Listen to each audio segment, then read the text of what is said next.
రామ్ చరణ్కి ఉపాసనతో పెళ్లి కాకపూర్వం వేరొకరితో పెళ్ళి అయిందిట.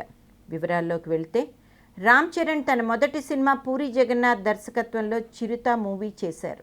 చిరుత హీరోయిన్ నేహా శర్మాన్ రామ్ చరణ్ పెళ్లి చేసుకున్నట్లు అప్పట్లో ఇండస్ట్రీలో ఒక వార్త వైరల్ అయింది. దాని గురించి రామ్ చరణ్ ఒక ఇంటర్వ్యూలో ప్రశ్నించినప్పుడు రామ్ చరణ్ ఎంతో అమాయకంగా అది రూమర్ అని చెప్పాడు. మొదటిసారి రూమర్ పవర్ ఏమిటో తెలిసింది. ఫస్ట్ స్ట్రోక్ గాసిప్స్ కాలం ఎలా ఉంటుందో అనుభవం అయింది. నా పేరెంట్స్కి నా గురించి తెలుసు కాబట్టి don't take it to the heart అని చెప్పారు.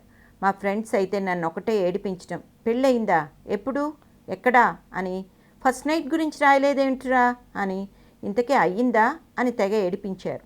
ఇంక ఉపాసన ఆ టైంలో నాకు చాలా క్లోజ్ ఫ్రెండ్. తన్ని కన్విన్స్ చేయడానికి చాలా కష్టపడాల్సి వచ్చింది. నన్ను కాపలా కాసే పద్ధతి ఆమెకు ఎప్పుడూ కలిగించకూడదని డిసైడ్ అయ్యాను. ముందు ఫ్రెండ్స్ అయ్యి తర్వాత సోల్మేట్స్ అయ్యాం. సో మా మధ్య అండర్స్టాండింగ్ ఎక్కువ. నాకన్నా తను నన్ను ఎక్కువ ప్రేమిస్తుంది. తెలుగు అంతగా రాదు తనకి, అందుకే కిచిడీలాగా మాట్లాడుతుంది. స్క్రీన్ మీద అంత కామెడీ చేసే నాన్నగారు ఇంట్లో చాలా సీరియస్గా ఉంటారు. మా ఇంట్లో కామెడీ చేసేది నాగబాబు బాబాయ్ మాత్రమే. వెరీ గుడ్ రిలేషన్షిప్ నాకు మా నాన్నగారికి. మూడ్ చూసుకుని మాట్లాడతాను, కరెక్ట్ డెసిషన్ ఇస్తారు. అలాగే ఉపాసనతో కూడా నాకు మంచి రిలేషన్షిప్ ఉంది. మా ఇంట్లో ఆడవాళ్ళకు ఎదురు చెప్పకూడదు. అలా జరిగింది అంటే మా నాన్నగారికి చాలా కోపం వస్తుంది. నేను హీరోయిన్స్తో చాలా క్లోజ్గా ఉంటాను, అది సెట్స్ వరకు మాత్రమే. వాళ్ళు మేము చాలా మంచి ఫ్రెండ్స్, అది ఉపాసనకు కూడా తెలుసు. తనతో కూడా అందరూ ఫ్రెండ్లీగా ఉంటారు.